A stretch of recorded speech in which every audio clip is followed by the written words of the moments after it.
สบายดีท่านผู้ชมที่เคารพต้อนรับท่านผู้ชมเข้าสู่การรายงานข่าวเที่ยงประจำวันจากของข่าวโทรภาพแห่งชาติลาวพบกันในเที่ยงของวันจันทร์ที่22ธันวาคม2025รับหน้าที่รายงานข่าวภาคนี้ข้าพเจ้าสุริวัลย์ผลเยี่ยมท่านผู้ชมเช่นเคยภาคนี้เขาก็มีหลายข่าวที่สำคัญมานำเสนอทั้งข่าวภายในข่าวต่างประเทศพร้อมด้วยข่าวกีฬาทำอินี้ไปทีรัฐมนตรีกระทรวงการต่างประเทศลาวเยี่ยมยามและเฮ็ดเวียกอยู่แกว่งกวงหนิงสาธารณรัฐสังคมนิยมเวียดนามในวันที่19ธันวาคม2025สหายท้องสวรรค์พรหมวิหารรัฐมนตรีกระทรวงการต่างประเทศแห่งสาธารณรัฐประชาธิปไตยประชาชนลาวได้นำพาคณะผู้แทนกระทรวงการต่างประเทศและคณะพัวพันต่างประเทศศูนย์กลางภาคเยี่ยมยามเฮ็ดเวียกอยู่แขวงกวงหนิงในโอกาสที่เดินทางไปเยี่ยมยามเฮ็ดเวียกและเข้าร่วมกองประชุมปรึกษาหารือด้านการเมืองขันรัฐมนตรีระหว่าง2กระทรวงการต่างประเทศลาวเวียดนามครั้งที่12ในวันที่17ถึง20ธันวาคม2025ที่สาธารณรัฐสังคมนิยมเวียดนามในโอกาสนี้สหายรัฐมนตรีท้องสวรรค์พรหมวิหารได้แสดงความขอบใจ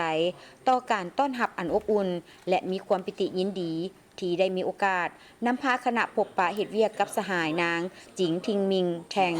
รองประธานผู้ประจำการประธานสภาประชาชนแขวงกวางหนิงพร้อมคณะที่สำนักงานกรรมการประชาชนแขวงกวางหนิงในครั้งนี้พร้อมทั้งแสดงความสมเสยต่อผลสำเร็จอันใหญ่หลวงรอบด้านและมีความหมายทางด้านประวัติศาสตร์ของประชาชนเวียดนามอ้ายน้องญาติมาได้ตลอดระยะที่ผ่านมาซึ่งในผลสำเร็จดังกล่าวก็มีการประกอบส่วนของแขวงกวางหนิงเช่นเดียวกันพร้อมนี้ทั้งสองฝ่ายได้แลกเปลี่ยนความคิดเห็นต่อการพัวพันร่วมมือของสองประเทศโดยได้สมเสยและตีราคาสูงต่อสายพัวพันร่วมมือระหว่างสองประเทศที่มีการพัฒนาและขยายตัวอย่างบ่หยุดยั้งในขงเขตซึ่งแสดงออกในการสืบต่อมีการพบปะแลกเปลี่ยนเยี่ยมยามซึ่งกันและกันของคณะผู้แทนขันต่างๆแต่ศูนย์กลางฮอดท้องถิ่นอย่างเป็นปกติโดยเฉพาะเป็นการร่วมมือระหว่างแขวงกวางหนิงกับบรรดาแขวงท้องถิ่นของสาธารณรัฐประชาธิปไตยประชาชนลาวซึ่งได้ประกอบส่วนอันสำคัญเข้าในการเสริมขยายสายพัวพันธุ์พิเศษของสองประเทศพร้อมนี้สหายรัฐมนตรีท้องสวรรค์พรหมวิหารได้แจ้งผลโดยย่อของกองประชุมปรึกษาหารือด้านการเมืองขันรัฐมนตรีระหว่าง2กระทรวงการต่างประเทศลาวเวียดนามครั้งที่12และได้เข้าเยี่ยมคำนับการนำขั้นสูงคือสหายฝามิงจิงนายกรัฐมนตรีและสหายเจินแทงเหมินประธานสภาแห่งชาติแห่งสาธารณรัฐสังคมนิยมเวียดนามพร้อมเดียวกันนี้สหายรัฐมนตรีท้องสวรรค์พรหมวิหารยังได้ต่างหน้าให้พรรครัฐสภาแห่งชาติและประชาชนลาวบรรดาเผ่าก็คืออำนาจการปกครองและประชาชนบรรดาแขวงท้องถิ่นของลาวแสดงความขอบใจต่อภาครัฐและประชาชนเวียดนามอ้ายน้องก็คือองค์คณะพรรคอำนาจการปกครองและประชาชนแขวงกวางหนิงที่ยามใดก็ให้ความเอาใจใส่ช่วยเหลืออย่างล้ำค่าและทันการแก่สาธารณรัฐประชาธิปไตยประชาชนลาวตลอดมาในโอกาสนี้สหายนางจิงทิงมิงแทงได้เน้นนักถึงบทบาทและความหมายสำคัญของสายพัวพันมิตรภาพอันยิ่งใหญ่ความสามัคคีแบบพิเศษการร่วมมือรอบด้านและหุ้นส่วนยุทธศาสตร์ระหว่าง2พรรค2รัฐและประชาชน2ชาติเวียดนามลาวในระยะผ่านมาและปัจจุบันพิเศษแม้นการพัวพันร่วมมือรอบด้านระหว่างแขวงกวางหนิงกับบรรดาแขวงท้องถิ่นของสาธารณรัฐประชาธิปไตยประชาชนลาวได้มีพิธีมอบรับโครงการก่อสร้างโรงเรียนมิตรภาพลาวจีนโดยการช่วยเหลือจากโครงการเชื่อมต่อสายส่งไฟฟ้า500กิโลโวลต์ลาวจีนของบริษัทสายส่งไฟฟ้าแห่งชาติลาวจำกัดภายใต้หัวข้อไฟฟ้าส่องแสงลาวจีนร่วมกันสร้างอนาคตพิธีได้จัดขึ้นในวันที่19ธันวาคม2025อยู่ที่โรงเรียนประถมบ้านน้ำหมอใต้เมืองน้ำหมอแขวงอุดมไซโดยการเข้าร่วมและเปิดป้ายอนุสรณ์ของท่านบุญคงลาเจียมพรเลขาพรรคแขวงอุดมไซท่านไก่เพชรอินภูเวียงเลขาพรรคเมืองน้ำหมอท่านหลี่จงลู่ผู้อำนวยการใหญ่บริษัทสายส่งแห่งชาติลาวท่านหยางจินกัวห้องผู้อำนวยการใหญ่บริษัทวิศวกรรมสายส่งพลังงานยูนนานสาธารณรัฐประชาชนจีนซึ่งมีหัวหน้าแผนกศึกษาธิการและกีฬาแขวงหัวหน้าห้องการและคณะอำนวยการครูนักเรียนพร้อมโดยแขกถูกเชิญทั้งสองฝ่ายในพิธีท่านลีจงลู่ได้มีคำเห็นว่าโรงเรียนประถมน้ำหมอซึ่งแม่นบริษัทสายส่งไฟฟ้าแห่งชาติลาวจำกัดได้ให้การช่วยเหลือในการก่อสร้างรวมทั้งอุปกรณ์การเรียนการสอนในมูลค่า$200,000ซึ่งเป็นโครงการสนับสนุนจากโครงการเชื่อมต่อสายส่งไฟฟ้า 500 กิโลโวลต์ลาวจีนได้สำเร็จและมอบอุ่นในครั้งนี้ได้แสดงให้เห็นถึงมิตรภาพและการร่วมมือที่ดีระหว่างลาวและจีนและจะกลายเป็นแรงให้ความรู้เพื่อเพิ่มประสิทธิภาพให้แก่ระบบการศึกษาภายในท้องถิ่นโรงเรียนดังกล่าวเป็นอาคารเรียน1หลังโครงสร้างคอนกรีตเสริมเหล็กเนื้อที่346 ตารางเมตรเฉพาะอาคารเรียนมีห้องเรียนประถม6ห้องห้องเรียนอนุบาล1ห้องห้องอเนกประสงค์1ห้องเรือนครัว1ห้องห้องน้ำ2ห้องพร้อมด้วยสิ่งอำนวยความสะดวกในโรงเรียนซึ่งมีเนื้อที่ทั้งหมด 3,185 ตารางเมตรมูลค่าการก่อสร้างประมาณ 200,000 ดอลลาร์สหรัฐในโอกาสนี้ท่านบุญคงลาเจียมพรได้มีคำเห็นว่าการประกอบส่วนอันล้ำค่าของบริษัทสายส่งไฟฟ้าแห่งชาติลาวในการก่อสร้างโรงเรียนมิตรภาพลาวจีนเพื่อมอบให้ประชาชนบ้านน้ำหมอใต้ถือเป็นการประกอบส่วนสำคัญเข้าในการสุขยู่และพัฒนาการศึกษาอยู่เมืองน้ำหมอก็คือพัฒนาการศึกษาอยู่แขวงอุดมไซทั้งเป็นแบบอย่างในการสร้างคู่ร่วมศัตรกรรมลาวจีนและได้เรียกร้องมายังผู้บริหารการศึกษาและประชาชนบ้านน้ำหมอใต้จงพร้อมกันเอาใจใส่ปกปักรักษาและนำใส่โรงเรียนให้ได้ยาวนานประกอบส่วนเข้าในการสร้างอนาคตให้ลูกหลานซึ่งแม่นนอแหนงผู้สืบทอดอนาคตของประเทศชาติให้มีคุณภาพสูงในพิธีทางบริษัทสายส่งไฟฟ้าแห่งชาติลาวจำกัดยังได้มอบอุปกรณ์การศึกษาและกีฬาจำนวนหนึ่งให้แก่โรงเรียนแห่งนี้ตื่มอีก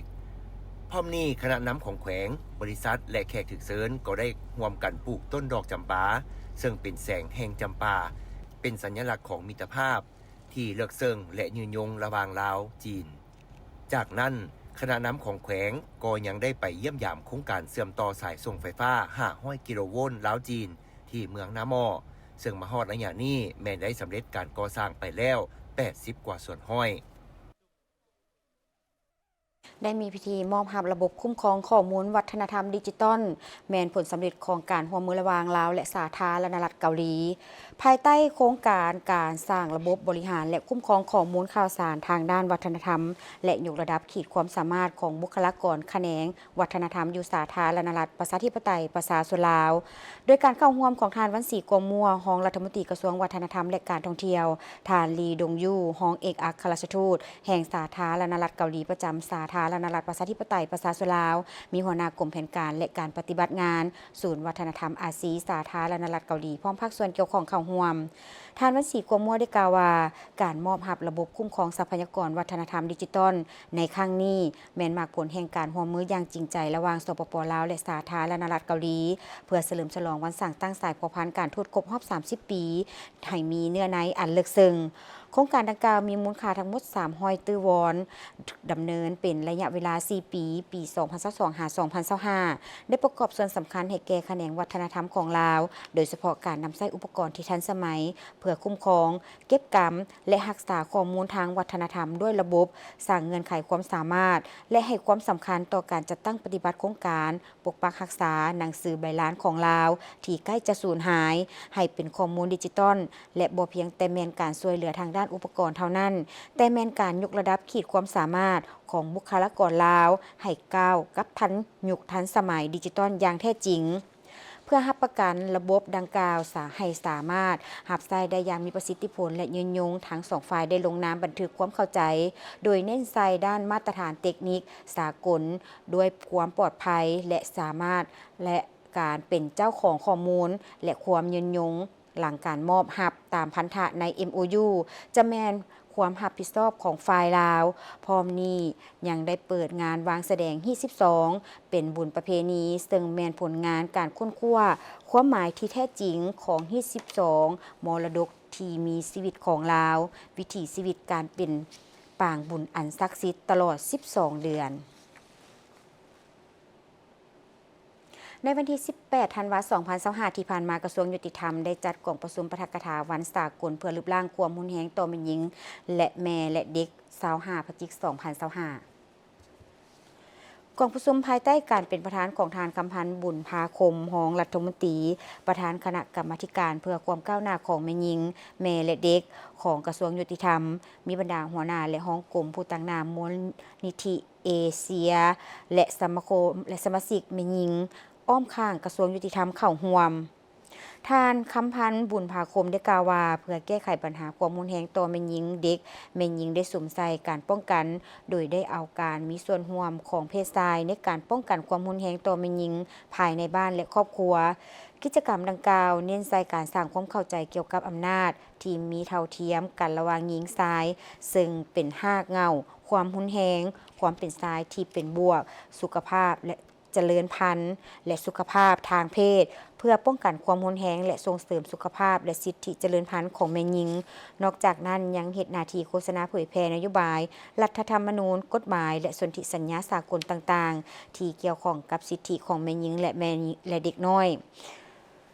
ความเสมอภาคหญิงชายและรูปร่างความรุนแรงต่อแม่หญิงและเด็กหญิงเพื่อรับประกันให้แม่หญิงลาวบรรดาเผ่าได้เข้าถึงข้อมูลข่าวสารและความรู้ที่เป็นประโยชน์ผ่านสื่อของต่างๆเป็นต้นโทรภาพวิทยุ Facebook Page วารสารพร้อมทางโฆษณาปลุกจิตสำนึกและให้ความรู้เกี่ยวกับการป้องกันความรุนแรงและบรรดากฎหมายที่เกี่ยวข้องรวมทั้งภาระบทบาทของภาคส่วนที่ให้การปกป้องช่วยเหลือผู้ถูกเคราะห์ให้โดยเน้นใส่การเปลี่ยนแปลงทัศนคติและพฤติกรรมที่บ่ถูกต้องของประชาชนเพื่อสามารถเข้าถึงการบริการกรณีถูกใช้ความรุนแรงปัจจุบันนี้พรรคและรัฐบาลได้ถือเป็นสิ่งสำคัญต่อเวียกงานการปกป้องแม่หญิงและเด็กหญิงเพราะเวียกงานดังกล่าวมีความเสี่ยงต่อจะตกเป็นการฆ่ามนุษย์แบบถูกกฎหมายของสปป.ลาวการแต่งดองที่บ่ถูกต้องตามกฎหมายของสปป.ลาวพวกเฮาในแง่ลบเพื่อเอาแม่หญิงและเด็กน้อยเป็นเครื่องมือสวยไส้ผลประโยชน์จากแม่หญิงและเด็กน้อยจากปัญหาดังกล่าวนั้นมันจึงเป็นสิ่งท้าทายให้แม่หญิงและเด็กต้องได้รับข้อมูลข่าวสารต่างๆวันสากลเพื่อลดล้างความรุนแรงต่อแม่หญิงและเด็กหญิงในครั้งนี้แม่นเน้นใส่การป้องกันและการแก้ไขปัญหาความรุนแรงต่อแม่หญิงและเด็กหญิงความรุนแรงต่อแม่หญิงและเด็กหญิงมีผลกระทบอย่างหลวงหลายต่อสุขภาพเกียรติศักดิ์สวัสดิภาพและความปลอดภัยของผู้เคราะห์ให้ความรุนแรงยังสามารถหันเปลี่ยนเป็นความรุนแรงแบบซึ่งหน้าได้หลายวิธีรวมทั้งการคุ้มครองแบบบังคับการติดตามความรุนแรงทางร่างกายหรือก้าวไปถึงการฆาตกรรมแม่หญิงก็สามารถเกิดขึ้นได้ฉะนั้นจึงขอเรียกร้องมายังทุกภาคส่วนที่เกี่ยวข้ององค์การจัดตั้งสากลและผู้ให้ทุนร่วมมือกันในการต้านการใช้ความรุนแรงต่อแม่หญิงเพื่อช่วยเหลือสร้างสังคมลาวให้ปลอดภัยจากการใช้ความรุนแรงโดยให้การสนับสนุนในเวียกงานเสริมสร้างการตอบโต้การตอบสนองต่อผู้รอดชีวิตจากเคราะห์ร้ายผ่านการเข้าถึงการบริการที่จำเป็นทางด้านสังคมสุขภาพความยุติธรรมเสริมขยายความรู้ด้านดิจิทัลแก่แม่หญิงและเด็กหญิงเพื่อเพิ่มความรับรู้เกี่ยวกับสิทธิความเสี่ยงและกลไกการรายงานที่เกี่ยวข้องกับความรุนแรงต่อแม่หญิงและเด็กหญิงทางออนไลน์ร่วมกันลงทุนในวิธีการแก้ไขความรุนแรงโดยนำใช้นวัตกรรมและเครื่องมือดิจิทัลเพื่อส่งเสริมการเปลี่ยนแปลงมาตรฐานทางสังคมและหันเปลี่ยนความเป็นผู้ชายที่เป็นอันตรายเพื่อป้องกันความรุนแรงต่อแม่หญิงและเด็กหญิงทางออนไลน์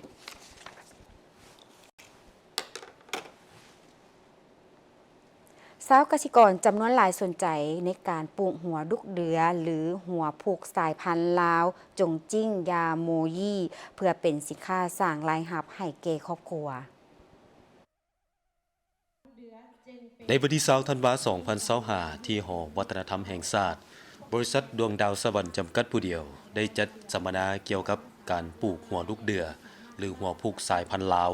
จงจิงย่าโมยี่ให้แก่ชาวเกษตรกรผู้ที่มีความสนใจปลูกโดยมีต่างหน้าชาวเกษตรกรบรรดาแขวงในทั่วประเทศเข้าร่วมท่านนางดวงจันทร์คำมวงศ์ประธานบริษัทดวงดาวสวรรค์จำกัดผู้เดียวกล่าวว่าการสัมมนาครั้งนี้แม้นได้สร้างความเข้าใจและความรู้เกี่ยวกับการปลูกหัวลูกเดือหรือหัวผูกสายพันธุ์ลาวจงจิงยาโมยี่เทคนิคการปลูกและวิธีการต่างๆหัวลูกเดือเป็นพืชที่มีสรรพคุณดีต่อสุขภาพและสามารถแปรรูปได้หลายผลิตภัณฑ์เช่นอาหารชากาแฟเครื่องสำอางและเป็นที่ต้องการของตลาดทั่วโลกฉะนั้นบริษัทจึงมีแนวทางขยายการปลูกร่วมกับประชาชนชาวเกษตรกรทั่วประเทศจุดประสงค์ของงานแมนอยากให้พี่น้องของพวกเฮาเนาะได้มีแนวพันธุ์หัวดุกเดือและได้ซีมเม็ดเข้าหัวดุกเดือเป้าหมายของพวกเฮาแมน1พวกเฮาอยากเอาโรงงานเนาะไปทุกแขวงที่มีสมาชิกเนาะและให้ส่งเสริมให้ประชาชนมีส่วนร่วมและได้ปลูกหัวดุกเดือนำพวกเฮาอยู่ในลาวของพวกเฮาเนาะสามารถปลูกหัวดุกเดือได้หมดทุกแขวงแต่ให้มีการวิจัยดินก่อนเนาะ เพราะว่าพวกเขาจะได้จัดเอาแนวพันธุ์ที่ถือกับดินไปให้พี่น้องได้ปลูกเพื่อให้ได้150 ล้านหา300 ล้านต่อ1 เฮกตาร์โดยตลาดแมนหนึ่งประเทศจีนญี่ปุ่นเกาหลีและยุโรปเนาะเพราะมันเป็นอาหารเป็นยาและเป็นเครื่องสำอางเรื่องตลาดแมนบ่มีปัญหาบริษัทของพวกเราค้ำประกันบ่นี้เจ้าตามการสำรวจวิจัยดินจากบริษัททุกแขวงในลาวแมนสามารถปลูกพืชนี้ได้และสามารถปลูกร่วมกับพืชอื่นๆบวกกับว่าเป็นพืชที่ต้องการของตลาดจึงเฮ็ดให้บรรดาชาวเกษตรกรมีความสนใจอยากปลูกจำนวนหลายปลูกหัวทุกเดือนนี่เป็นน่าสนใจย้อนว่าก็จะมีการประมูลเนาะเพราะว่ามี 5,000 ต่อโลนึงแล้วก็เป็นการคงที่และถ้าปลูกแล้วมีคนที่มารับผิดชอบอันนี้ก็น่าสนใจเพราะว่าค่อยก็มีดินอยู่3 เฮกตาร์เลยอยากมาพิสูจน์เบิ่งหัวทุกเดือนนี่ว่ามันเป็นจริงบ่ถือว่าเป็นโครงการที่น่าสนใจเนาะราคาพระเจ้าก็รู้สึกว่าดีอกดีใจเนาะที่ได้เข้าร่วมกับโครงการดังกล่าวนี่แล้วครับความรู้ใหม่ๆเนาะเป็นพืชเศรษฐกิจตัวหนึ่งเนาะที่ว่าจะค้ำประกันแล้วก็เฮ็ดให้ชาวเกษตรกรเนาะมีรายได้เพิ่มจากเทียบใส่การปลูกพืชล้มลุกประเทศอื่นเนาะการปลูกหัวดุกเดือมีต้นกำเนิดมาจากประเทศจีนและได้ขยายพันธุ์ปลูกแล้วที่ประเทศอินโดนีเซียประเทศไทยและประเทศเมียนมาสำหรับประเทศลาวบริษัทดังกล่าวได้เริ่มปลูกมาแต่ปี 2023 และมีโรงงานผลิตเป็นแผ่นแป้งส่งออกต่างประเทศซึ่งปีผ่านมานี้สามารถส่งออกขาย 2,000 ปลายต้นท่านผู้ชมในงานมหกรรมการเงินลาว 2025 ที่ศูนย์วางแสดงสินค้าลาวไอเทคได้จัดให้มีเวทีสนทนาเกี่ยวกับความสามารถในการแข่งขันของบริษัทประกันภัยรถภาคบังคับและแบบสมัครใจที่ติดพันกับการคุ้มครองพาหนะเวียกงานจราจรและประกันภัยสุขภาพในวันที่ 19 ธันวาคม 2025 ที่ศูนย์วางแสดงสินค้าลาวไอเทคกรมคุ้มครองวิสาหกิจการเงินกระทรวงการเงินได้จัดเวทีสนทนาเกี่ยวกับความสามารถในการแข่งขันของบริษัทประกันภัยรถภาคบังคับและแบบสมัครใจ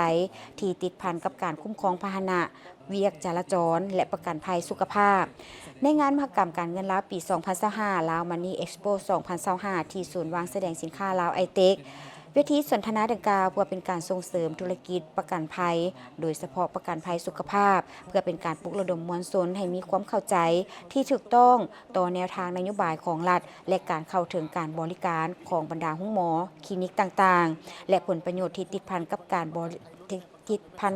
รนำใช้สิทธิประกันสังคมร่วมกับสิทธิประกันภัยสุขภาพที่บรรดาบริษัทประกันภัยให้บริการแก่สังคมให้แก่มวลชนทั่วไปและสร้างโอกาสในการแลกเปลี่ยนข้อมูลและวิสัยทัศน์ร่วมกันซึ่งการสนทนาในข้อมูลแลกเปลี่ยนเกี่ยวกับขั้นตอนต่างๆในการคุ้มครองประกันภัยอยู่สาธารณรัฐประชาธิปไตยประชาชนลาวโดยเฉพาะปัญหาที่เข่งห้อนติดพันกับการนำใช้พาหนะตามเส้นทางต่างๆอยู่นครหลวงเวียงจันทน์การคุ้มครองการแก้ไขในเวลาเกิดอุบัติเหตุและความพร้อมในการรับมือก็คือการบริการด้านสุขภาพให้แก่สังคมก็คือมวลชนที่เกี่ยวข้องกับการประกันภัยจากบริษัทประกันภัยต่างๆเวทีสนทนาเกี่ยวกับความสามารถในการแข่งขันของบริษัทประกันภัยรถภาคบังคับและแบบสมัครใจที่ติดพันกับการคุ้มครองพาหนะเวียกงานจราจรและประกันสุขภาพครั้งนี้โดยแม่นผู้เข้าร่วมสนทนาจากบรรดาแขนงการที่เกี่ยวข้องเช่นแผนกประกันภัยกรมคุ้มครองวิสาหกิจการเงินกระทรวงการเงินแผนกสืบสวนสอบสวนกรมจราจรกระทรวงป้องกันความสงบกรมอาหารและยากรมปิ่นปัวและฟื้นฟูหน้าที่การกระทรวงสาธารณสุขห้องการประกันภัยสุขภาพองค์การประกันสังคมสมาคมประกันภัยแห่งสาธารณรัฐประชาธิปไตยประชาชนลาวทางผู้ชมที่เคารพจากนี้จะพากันก่อนและญาติต่อไปติดตามสถานการณ์ข่าวต่างประเทศพร้อมด้วยข่าวกีฬา